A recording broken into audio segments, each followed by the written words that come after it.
Hi, everyone, and welcome to Africa Fashion Business Summit.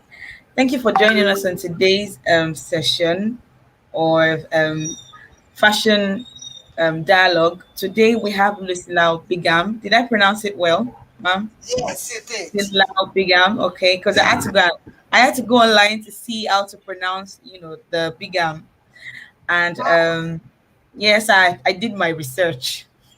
We have her. She's representing Tosheka Fabric. She's the founder of Tosheka Textiles, and we're excited to have her here. We're excited to feature someone who is creating so much impact in East Africa. A lot of people in other regions of Africa, such as North Africa and West Africa, not Central Africa, have not really you know come in contact with this brand. Many of them do not even know that there's an African brand that produces silk textiles. So we're excited to have Lucy with us. Thank you so much for joining us, Lucy. Can you Thank tell you. her? Can you tell us where you're joining us from? What city do you live in? And just tell us a little about yourself. Not about your brand, about yourself. So tell us what city you're joining us from, and then tell us a little about yourself.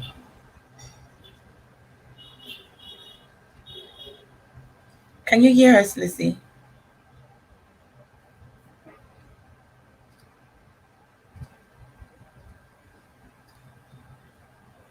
We can't hear you. We can't hear you, Lucy. I can't hear you, Lucy. No. Did you connect a mic to your laptop or to the gadget? You need to connect it back so that we can hear you.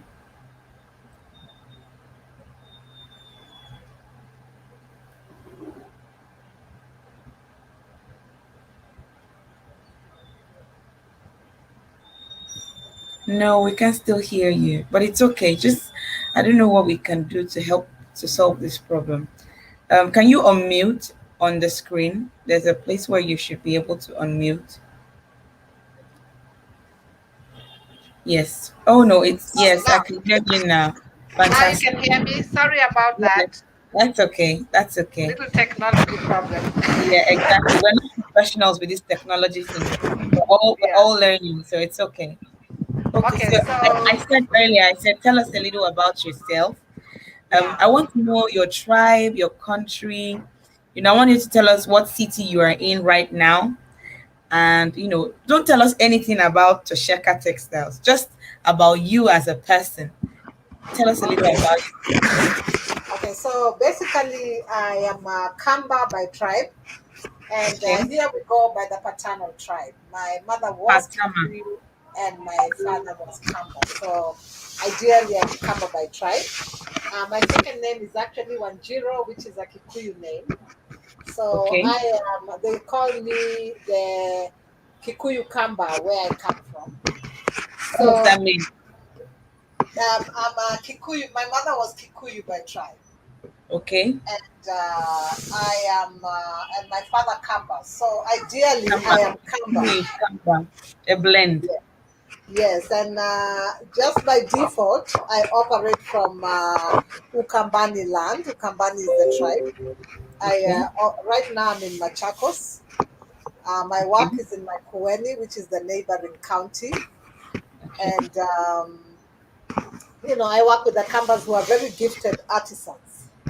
I've always Okay. wanted to do art since I was small, Okay. and that's how I pursued my career, and I've done that from high school, college, up to Okay. now. A lot of my creative mind has been limited by my passion to want to empower communities through economic activities. So Okay. I'm constantly now writing proposals and stuff like that so that we can Okay. improve what we do. I'm married to one husband, and Okay. he's an African from the USA, and Okay. United States doing the same stuff. I sat on the board of the East Africa Study Resource Center. That's where we met. And funny enough, we are both interested in art. He did a lot on African sculptural art, which has also helped me create and helped me in my career and passion to pursue African textiles. That was an amazing introduction, I must say. Thank you. Thank you so much. So, your interest in art, or African art to be precise, has been from, inception, since you were very little. Yes, And, from when I was very little. very little. So, I was going to ask, my next question would be, tell us about your look. Are you wearing tosheka right now? Your neck, your neck piece, is it handmade? Is it from Ken? Is it from your town? Just tell us about what you're wearing. I'm Okay, trying so to take us gradually, into knowing how tosheka came to be. Tosheka textile came to be. yes, so I'm wearing actually a piece that is not really made by Tosheka, but Okay. it's a cloth woven in actually embroidered in a Okay. woven style, and this is what we do in Tosheka. We have Okay. actually made that a line, or our main work comes from hand woven textiles. Okay. So this is, a symbol of basically what we are doing. Okay. Bear in mind, we have taken, or I have taken, a very ambitious path to start making right from scratch Oh, textiles. So wow. working with farmers, creating silk right from the Wow. beginning. Wow. Yeah, so I can show you a little sample of the silk. Um, so,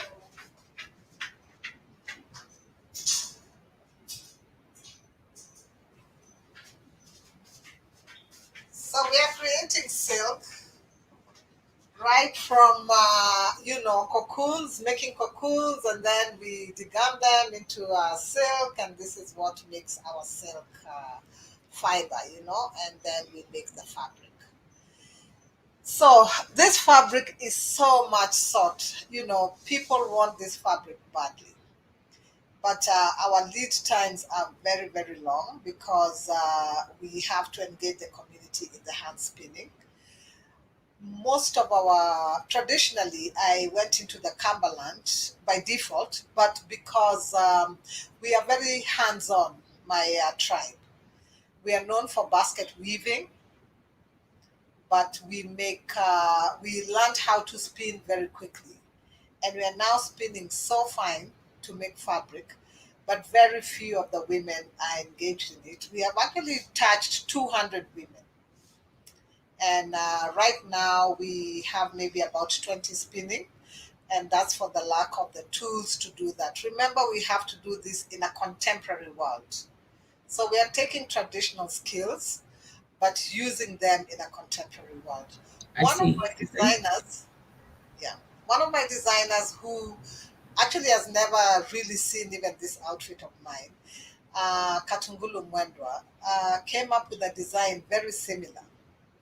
She'd be very surprised, but it's a little different, but very, very similar. Yeah. Okay, Oh, fantastic. Okay, so that would take me to my next question. You know, do you have any background in fashion or textile, designs? Did you acquire any certification or degree? Did you go to school? Did you embark on a training to equip yourself? Because to be a a professional in textile design, it requires, a lot of learning. So do you have any certification or any form of education? Can you share that with us? yes. So, like I said, it's a career I've pursued or had an interest since I was a child. And from school, you do your arts and crafts business. In high school, you do some sort of professional art studies. And Right. then after that, I joined the University of Nairobi, where I Okay. actually studied design. So I Okay. majored my BA in design. But there Okay. we did everything, from graphics to actually drawing, three dimensional, to fashion, to Okay. textiles, uh, Wow. Okay. 3D stuff. So after that, I actually pursued on a professional course in the United States, surface design. So Okay. textile surface design, which is what I majored in, is basically putting, like embroidery. This fabric is actually embroidered. Okay. Um, um, Printing, silkscreen printing, Okay. dyeing, embellishments, adding things to the surface of the fabric. Okay. I want to say that also a lot of my work has been influenced by traditional. Um, Okay. so I have done professional courses. I majored in a master's degree in the UK, Okay. primarily because I was doing a lot of work on economic empowerment, and I was Okay. wondering why is it that the development work or seeing an impact on people we work with is very slow and very little you can barely see it. So I started searching and I did a course on international business analysis to see how we Okay. can actually move our products or what impacts economic trade globally, Right. because obviously we become a global village. And a lot of by doing that, I came back to Kenya and I started working with communities. But so a lot of my work has also been influenced by traditional artisan works. And that I've just studied on my own or with the help of my husband, who has a lot of knowledge on African art, sculptural art. Okay. So what I hear is that you have actually done your research. You have you have garnered enough information that has brought you to this point. You have done certifications and acquired a lot of qualifications internationally. So that means that you are pretty much infusing modern methods with tradition, right? So your business processes, your mode of operation, they are modern, but your designs and creativity is inspired by tradition. Did I get that right? Right, right, right. Okay, so and you have also, even gone as far as learning hands-on, from artisans locally. Yes, So that means that you have an awesome you're ready, like you have an awesome education. Because for me, we look in Africa and we see that there's a huge dichotomy, right? We have the category of people who are intellectuals, who are, when you talk about modern, form of education, they have yes, what it takes. But then you have the other spectrum, artisans who did not go to university or tertiary institutions, but they have the skills. They know how it exactly. is done. They know what to do to get, the best quality. They know the processes. So there's this gap in between. And Right. I sincerely would like to applaud you because you are among the 1% that is in between. Because not many people in the fashion or clothing industry are playing such roles. A lot of people are either on this end of the spectrum, right, or on this end of the spectrum. No, very few people play in between. And I'm happy to hear you say that. Is there anything else you want to add to that? Yeah, let me say that it's amazing working with also, when we go to school, we become so structured. Yes. You are taught about the primary colors, and if you mix this, Theory. and this goes well with that, and stuff like that. And yes, and of course, theory, which is very, very good, is a good foundation. But when you work with communities, it's amazing.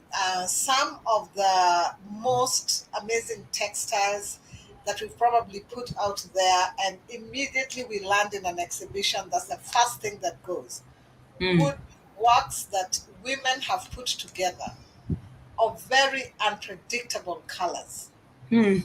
very unpredictable designs. And this is it's like how you said, there are some things you teach a child at home that they Yeah. will not get in school. And Yes.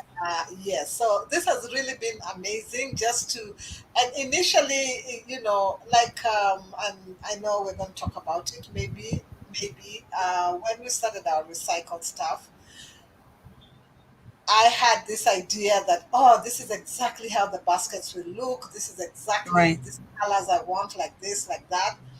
And when they started doing their own stuff, I said, wait a minute, let me put my design and Aside. creative work aside and Right. let nature take its course and then pick from there.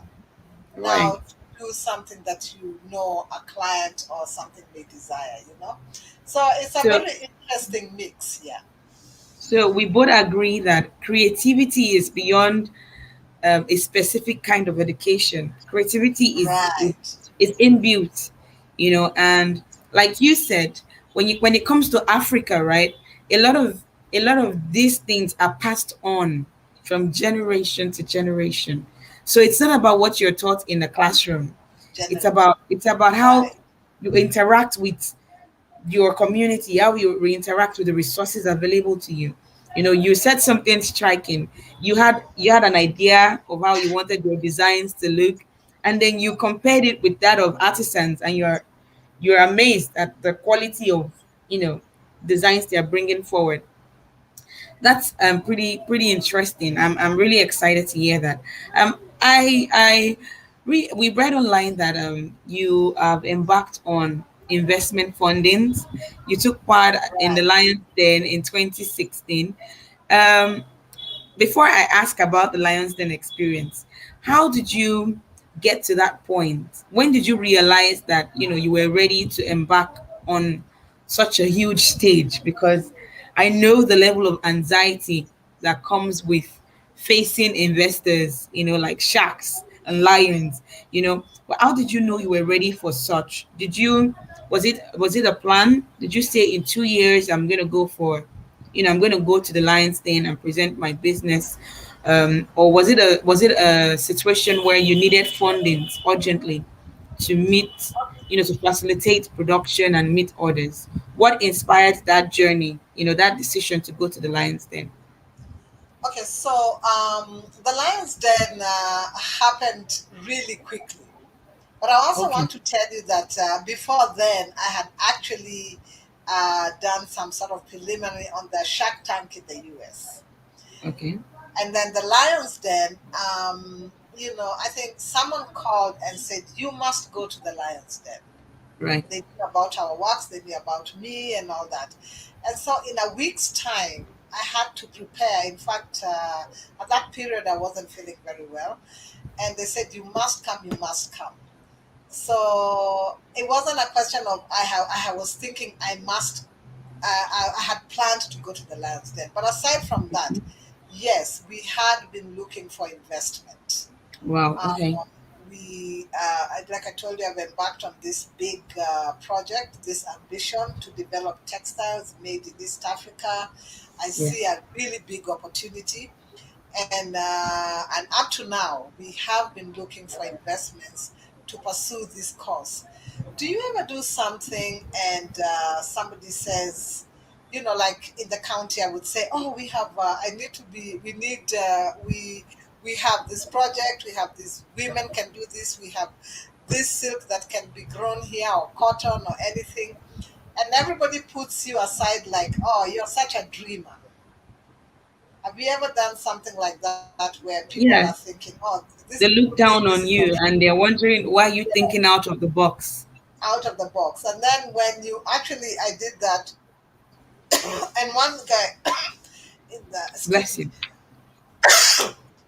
one guy in, Do you want to have water? Do you have water close by? excuse me, yeah, Bless you. you start looking for investments, from home. So at the county level, I started looking for investment, I would tell these people about this project, and they would look at me like, "Oh, you're crazy." And one day I showed up with our first silk made fabric, and Wow. they said, "Wow, are you serious? You actually made this in Makueni in Kenya, you from the silkworm, everything." And then that's when people believe, because they're just not in touch or don't believe that this can happen. So we Right. had been looking for investment, and somebody called me and said, "You must go to Lions Den." And in myself, I was like, "Oh, I'm not really ready to Right. appear, on a TV show and stuff like that." But I Okay. did go. My husband really was like, "No, you can make it. Go, go, go, go, go." And we appeared. And yeah, funny enough, it was one of the first shows, and the Lions were interested in what we were doing. Right. Okay. So that brings me to the Lions Den question. So what Uh-huh. did you prepare to present to them? The reason why I'm asking this question is because we have a lot of entrepreneurs out there who are going to watch this video, right? And many of them will want to know. So for fashion entrepreneurs or textile entrepreneurs in Africa, this is an important information. To stand in front of investors is a major opportunity that comes, very often. It doesn't come so randomly. It's not a normal thing, right? It's a huge opportunity and you have to be prepared. So what did you present to them? I'm sure you probably presented some documents, your numbers. Can you just give us like a brief overview of what that you had to tell them, to convince them that your business was worth investing in? Right. Okay, so one of the things that I'm fortunate in is that number one, my time of experience, and that I had done a lot of proposals, and I did my master's in economics, an economics based Okay. master's program, right? So I'm familiar with numbers and things like that. So basically, as when you're approaching an investor, you may have a really, and through experience actually, I discovered that I am so, as an artist or creative person, you really want to talk about how this fabric Yeah, is cool, how this thing is, cool and everything. the The artistic part investor of the really wants to conversation. hear how we're gonna make money. Right. Exactly, Tell me and about it. so you have to be able to. It's a thin line. Excuse me. Let me get some Bless water. you. Yes, please.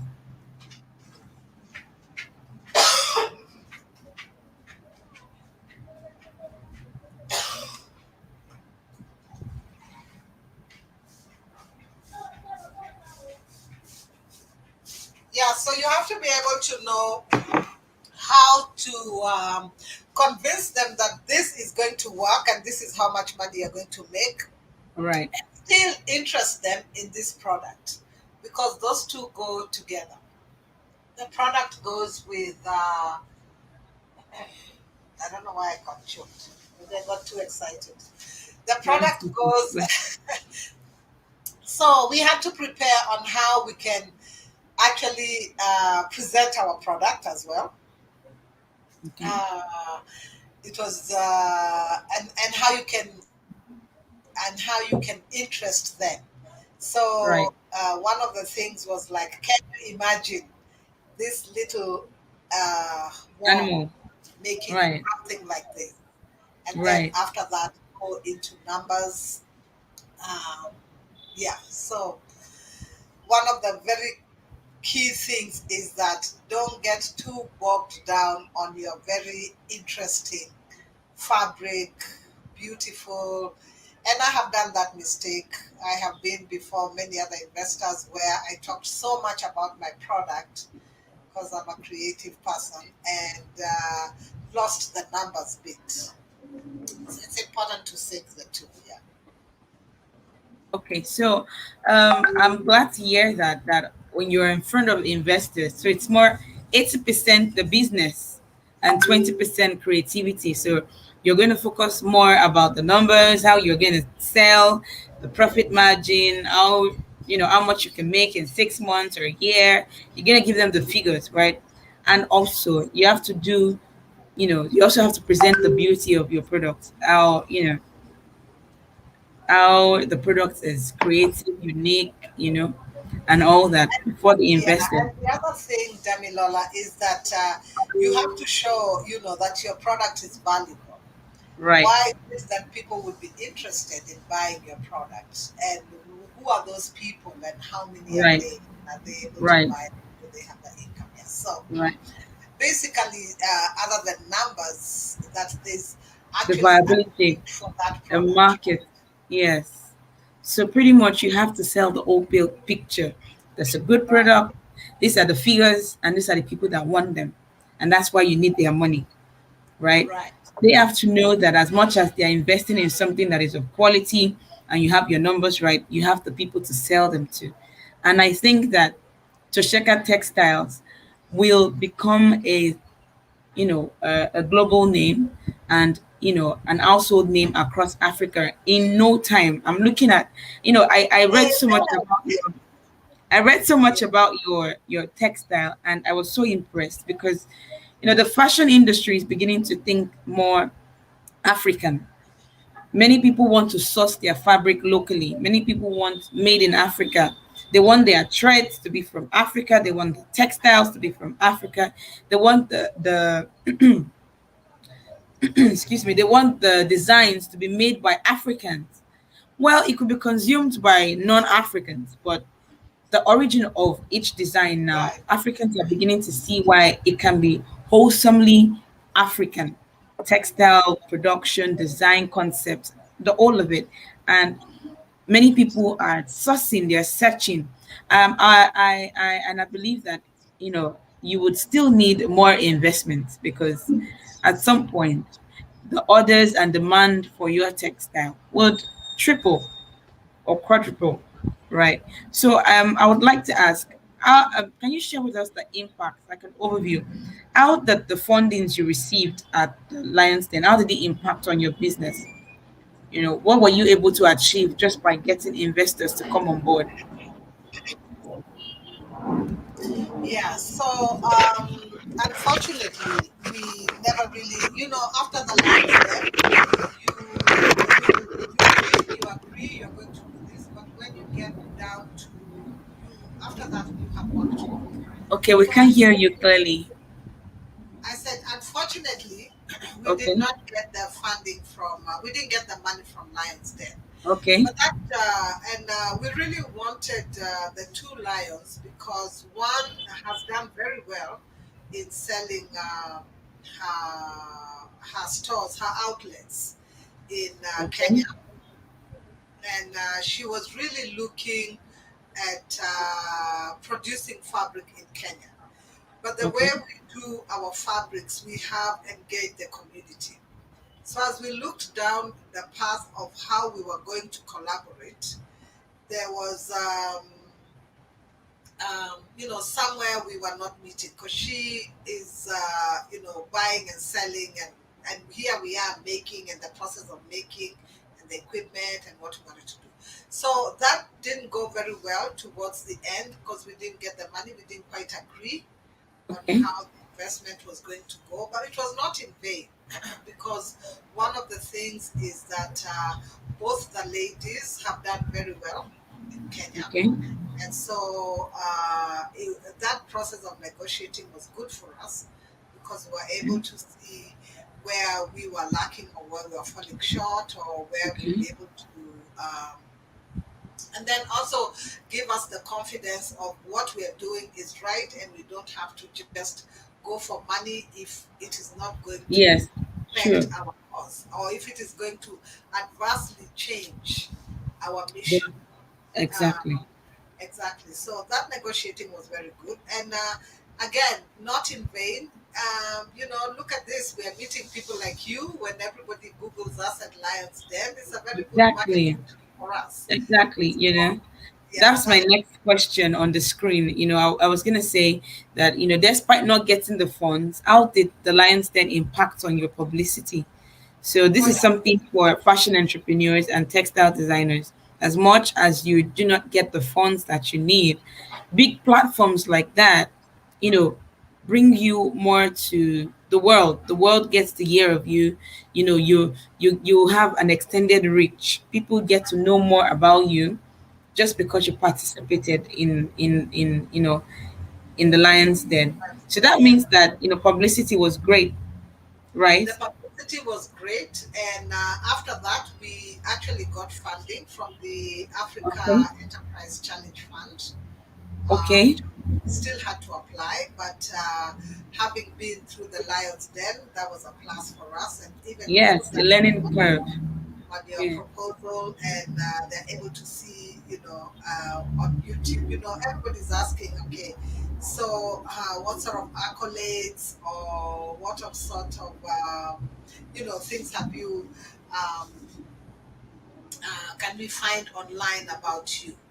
So the Lions Den definitely has had a very big impact on Okay. on our publicity, and it also helped us get more funding from other places. Yeah. Fantastic. So that's going to bring me to the next question because I I would like to know, in East Africa, do you have other people who are Do we have what? farming? Do we have other companies or brands who are producing silk textiles in East Africa? Do we have other brands Yes. producing silk textiles?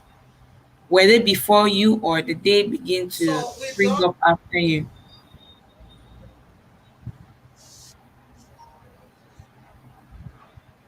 Yes. So we don't really have other brands producing silk in East Africa, but we have farmers Okay. producing. Can you hear me? Yes, very clearly. Can you hear me, Damilola? Yes, yes, I can hear you. You can hear me? Yes, I can hear you. Oh, okay. Okay, yeah. So we don't have other brands producing silk per se, or even doing what we do, but we have farmers producing silk, and these are farmers that have been influenced by mostly Isipe or Calro, formerly known as Kari. We have farmers in Kakamega who actually do silk. It is called the Anafe silk Okay. from the Kakamega forest. We have people from Kitui actually who make silk from gonometa. That's a type of silkworm. Again, Okay. it's wild silk that feeds on acacia. Okay. And then now we have other small people in up country doing mulberry silk, but most of Okay. them are doing very little, very insignificant Small scales. amounts, and they're not really organized. These are people I would love to reach, but so we are doing what we call airy silk, and it's a type of silkworm that we imported Okay. from They are not local. They are not local species. they're not local. Ours is not local species, but the Okay. others are local species. The Anafe is Mulberry silk is made from local species. no mulberry silk. Was actually introduced in this area maybe in the 19th, as early as the 19th century from the Chinese. Okay. And yes, so the ones that are really local is that Anafe, the Kakamega forest, and the Okay. Golometa that eats acacia tree. And these are Okay. beautiful, beautiful raw silk. And this is what Africa is really known for.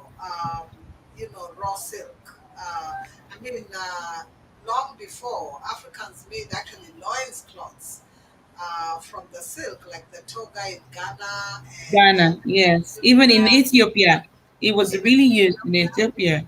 Right. yes, even in Madagascar, a lot of very nice raw silk from the wild silk. And the Right. Aries, so all the silk looks more like cotton, and every silk is also a raw silk But it looks coming more from like cotton. Yeah, they look more like cotton because they're raw silk, Okay. right?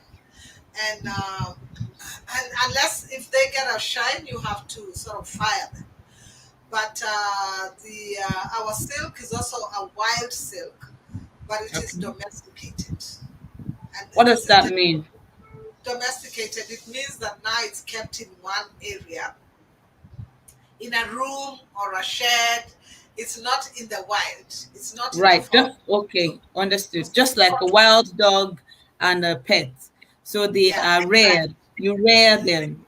We So rear you the silk. farm you farm the worms, Yeah, so right? we put the eggs and then we have, so now this is really commercialized. So we have a Okay. facility called the Greenwich, and this is what the Africa Enterprise Challenge Fund funded us to be able to initiate what we have. Build a drainage, a facility where now we produce the eggs, the worms for the farmers. Then the farmers rear them. Then they still rear them in a controlled space. Yeah. Fantastic. So can these eggs be exported to other African countries? Or is there a particular climate that the early ones can, survive? Okay, so the Eri worm, ERI, is a really interesting worm. It can probably thrive. It thrives most in warm scenarios, warm countries, and yes, Warm the country eggs can be in warm climate. climate. Okay. Yes, and yes, they can be exported. We actually imported ours from Ethiopia. But then Okay. we had to go through government protocols because this is biological material. So the Right. government had to certify that this worm will not devastate any other agricultural activity Right. because it feeds on a plant and its host plant is castor. Castor. So, yeah, castor, yeah. So the castor plant is found in, it can be found anywhere actually, drought areas and all that. So it's actually resistant to Right. harsh conditions. It's not rain fed. Once it picks up, if you plant it on the onset of rain, then after that your plant will survive. It will. Right now it's very dry in Right. my area, but the castor plant is still green. In fact, the other days I was taking pictures showing how the shrubs are so dry and the castor plant is still alive. Yeah, so Right. it works well in the warm area, and the worm Okay. also does very well in warm areas. In Okay. Ukambani, we take 19 days, no, 40 days to harvest. In the cold areas, it will take like 46 days to harvest. Oh, I see. Okay. So you may still find it in cold areas. And the other thing is because it's domesticated, you can catch actually temperature control and Right. not so technical. Just putting a dry cloth for to increase, or shutting the windows, or putting Keeping a it wet, warm. yeah, to increase the humidity, or open the windows to keep them cool. So it's a very, and this is why we actually imported it. I did some research because we were doing cotton Right. before, and cotton was very difficult. So I started looking Okay. for a fiber that we can use, and we found that it's also very easy to handle. Okay. It's not like the, excuse me, it's not like the mulberry silk. The mulberry silk could be number one. Actually, the anafe silk is even better than mulberry, but the mulberry silk is the number one shade, Anaphid. is Right. what we resonate with, and we know as silk. Okay. But the mulberry worm Warm.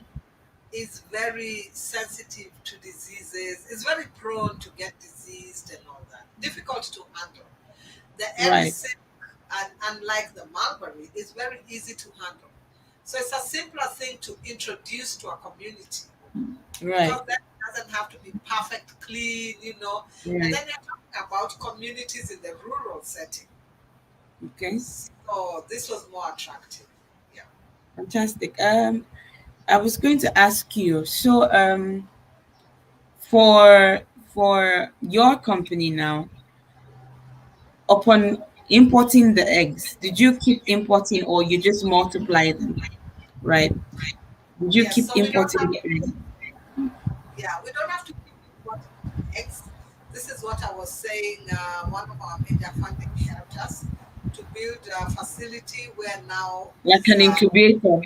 controlled and we can reproduce the eggs. So Fantastic. now we actually just reproduce the eggs, make generations and generations. And we also work with the department of the government Okay. because they are doing, they're also just for safety. Like in our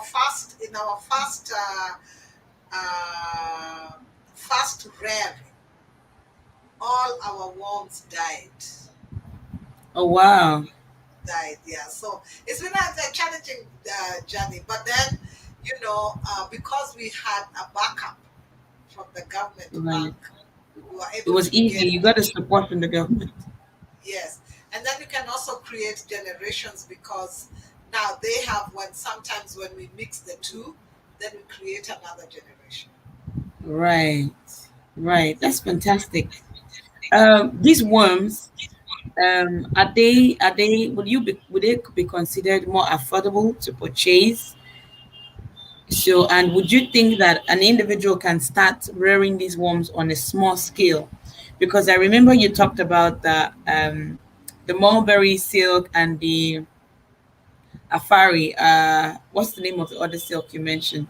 That Anafe, those anafi silk, anafe. anafe silk, right? That those people who are farming those worms are doing them on small scale. Now, is it possible to also farm the airy worms on small scale? I mean, individually as an entrepreneurial journey, is it possible to do that? Yes, yes, Okay, yes, yes, yes. it is. Okay. So what I meant is that they're on a small scale, like we have gone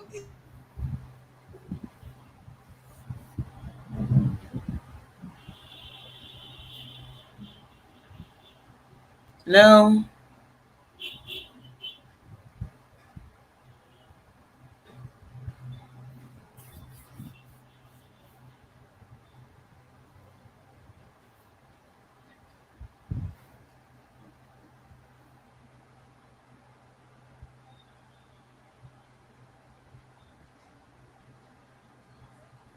hello.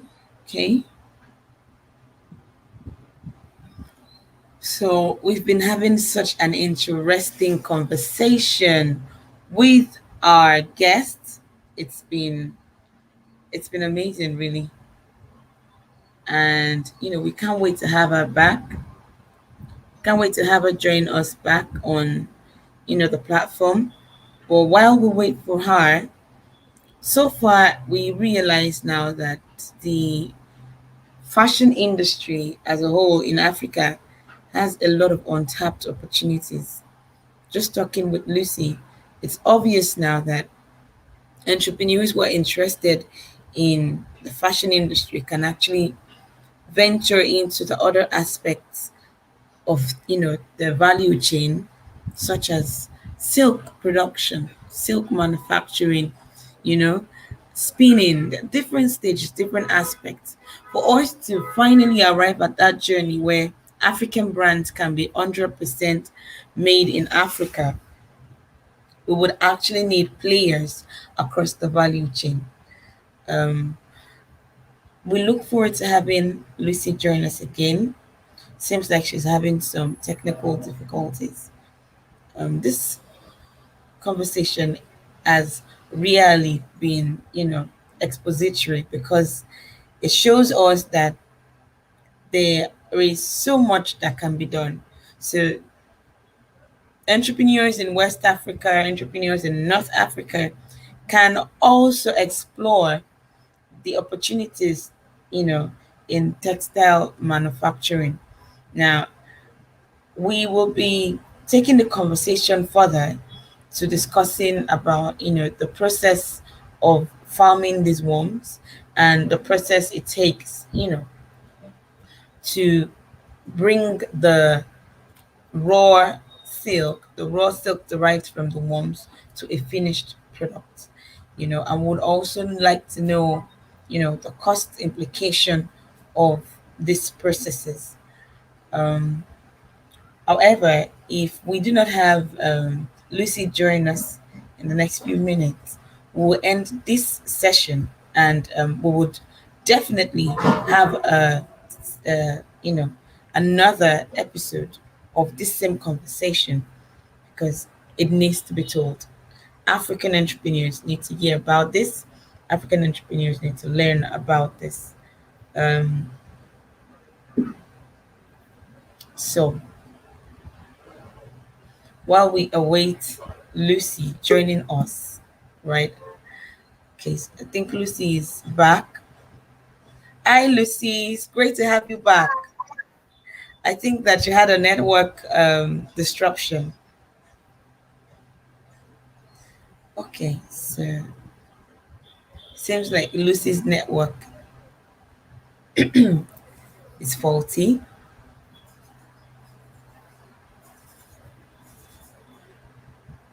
So just like I was saying, right, that for fashion entrepreneurs, the opportunities are vast. A lot of people need to hear about these ongoing conversations, and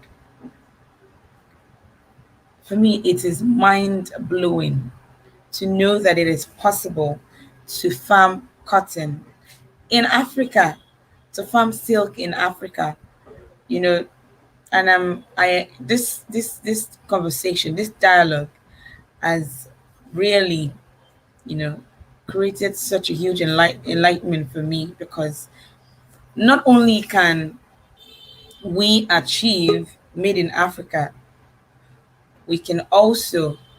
Sorry, my power went off. Okay, that's fine. Welcome back, Lucy. Not only Yes. can we achieve made in Africa, we can also, put people across the spectrum. A lot of entrepreneurs, people, these are job opportunities for young people across Africa. These are opportunities for artisans, communities, women, to tap into and, learn these skills. So, Lucy, just before you went off, before the network, disruption, I was gonna ask, can you tell us about the process? Just give us like an overview. Don't go too deep into the information, right? Can you just give us a brief on how you farm these worms? So from the egg or the larva, what stage is next? How long does it take? You know, can you just give us a few? Then tell us how that raw material is then processed into a textile. So the process, we have a 40-day cycle, Okay. and this is for Tosheka itself. We work with farmers. We Okay. produce the eggs. We rear them up to the second stage when they are still Okay. small but big enough ones for a farmer Okay. to handle. And then we supply them to the farmer. The farmer actually buys them, a bunch of 10,000 ones, to produce for us 15 kilos. You were asking before we went offline, can a Yes. small farmer, can it be done in a small scale? Yes, it can. So a farmer takes 10,000 watts for 250 shillings, and we can produce for us 15 kilos of silk cocoon. Wow. Yeah. So the silk cocoons come with the outer shell is the silk, and the inner cell is a pupa, which is the Okay. stage of the moth. From there on, Hmm. we excuse me, I don't know why I'm getting choked. So the farmer then has only 19 to 21 days in our climate setting, because we give them the ones at the second stage. Right. And after 21 days, 19 to 21 days, they can actually produce the cocoons. So it takes them about Right. 7 days to dry them, and then we buy them from them, purchase them from them at 200 shillings, which is about $2. kilo. Wow, that's great. So in a month of 40 days, a farmer can actually make 6,000 shillings, which is because $2 times 50, 300 or whatever, 3 years. or 30. So they can actually make $60. And remember, this is additional income to whatever else they do, Yes. because you Yes. don't have to be there. It's just like rearing chickens. You don't have to be there full time with them. Okay. And then after that, we process the silk, like I showed you, into some fiber, Okay. and we give it back to them to spin. So Okay. ideally, we would have a spinning mill, but right now we are not producing enough to Right. justify investing in a The spinning spinning mill. meal. Yeah. So Right. as we speak, our campaign is just on the optimization of cocoon production at a farmer level. We also Okay. decided to lease some farms so that we can produce a farmer level because there's demand for this fabric, so that we can justify putting in equipment to process it. Wow. So, and then Thank after that, we have you. weavers. Right. Again, our model was to mimic the Indian or even the West African model, where fabric can actually be made at Right. community level. This is actually my inspiration to have community produced fabrics. And this Right. is not new to Africa. This is No, it's tradition. not. Yeah. So the question is, in terms of economies of scale and bringing up businessmen and stuff like that, this is where the clash comes in because of the turnaround time for the turnaround time for the product. Yeah. So this is Okay. what we're working on. Yes. Okay. So I would like to know, are you hoping, do you run any training on this business for people in form of empowerment? Have you worked on such projects before where you give back to the community, you show people how to farm these worms, or how to spin, or how to, what aspect of this whole process have you been able to give back to the community as a form of empowerment? Yeah. So in fact, a lot of our money, our investment has been on that, training the Okay. community. We have trained actually or exposed at least over 500 farmers in my county. Wow. Their big problem is just to be able to start on a bigger scale. Okay. Because when you're talking about, okay, so 1 kilo of silk after we processed it or fiber can actually produce us 8 meters of fabric. But Wow. people are willing to be producing at least 250,000 square meters of fabric to be Right. able to even just touch the demand, our minimum. So we need Right. to that community. So right now, even though we have trained, in fact, as we speak, the worms that I give the farmers, I haven't even been selling from them because we're still on a very small scale.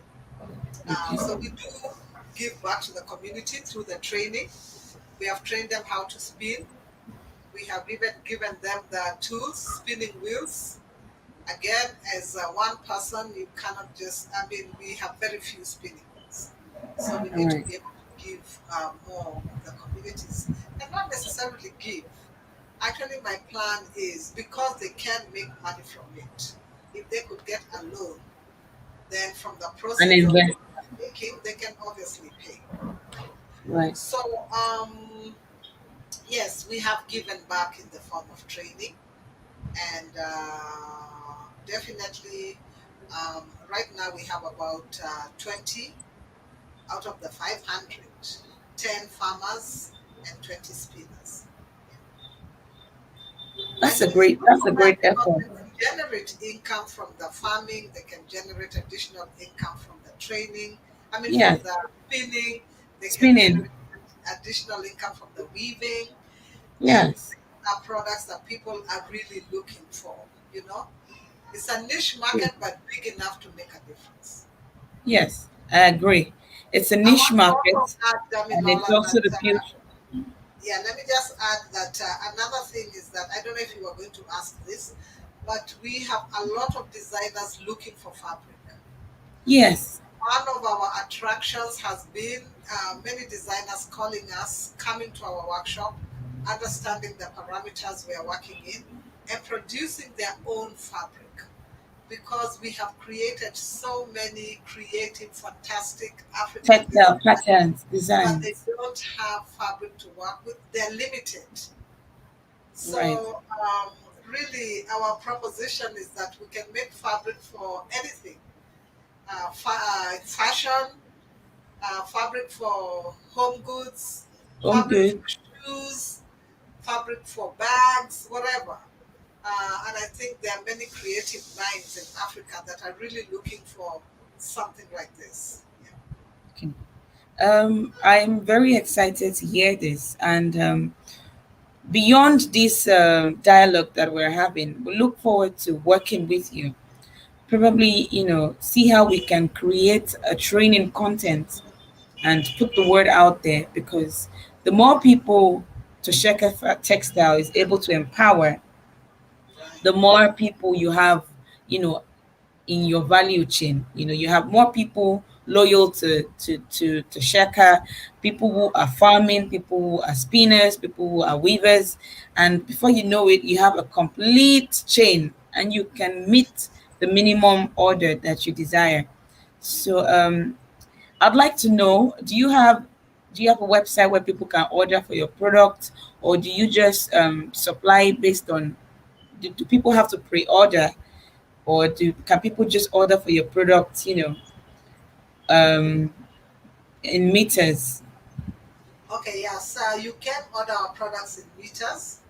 Um, Basically, right now, you just write to us, and we are able to work. We do have small swatches where we can tell you, we can show you, share with you. And it's taken time actually to define ourselves. This is what we can make.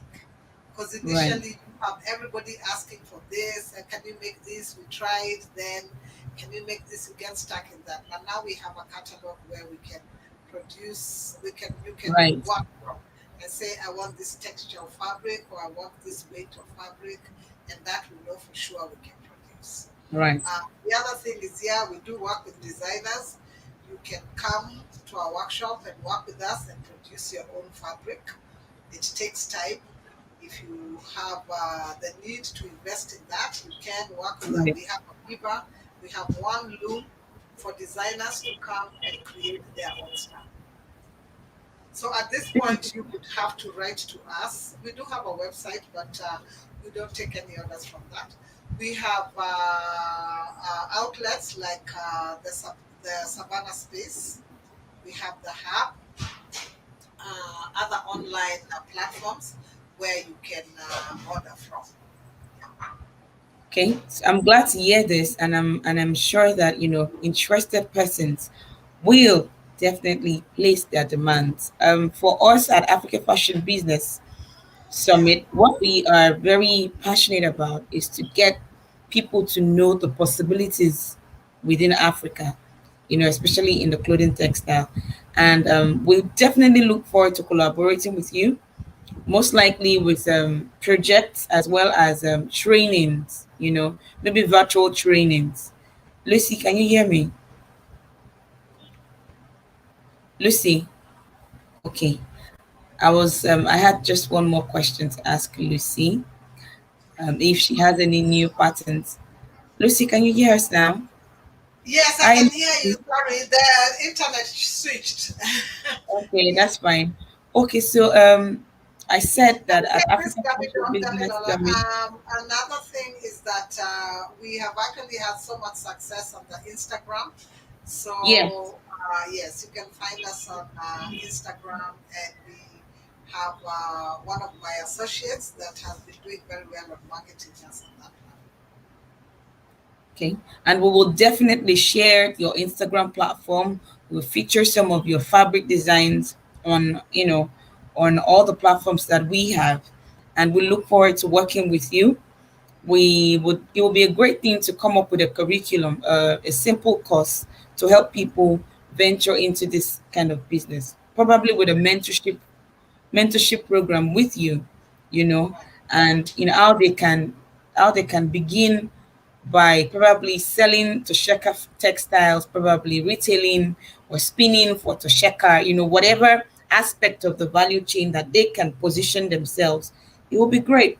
And That's an excellent idea. East Africa is even, untapped. How much more Africa? Imagine you have people across Africa working with you. I think that it's a big opportunity. Thank you so much you know, for letting us have this conversation with you. Thank you for sharing as much as you have shared with us. We look forward to talking with you. We would speak with you.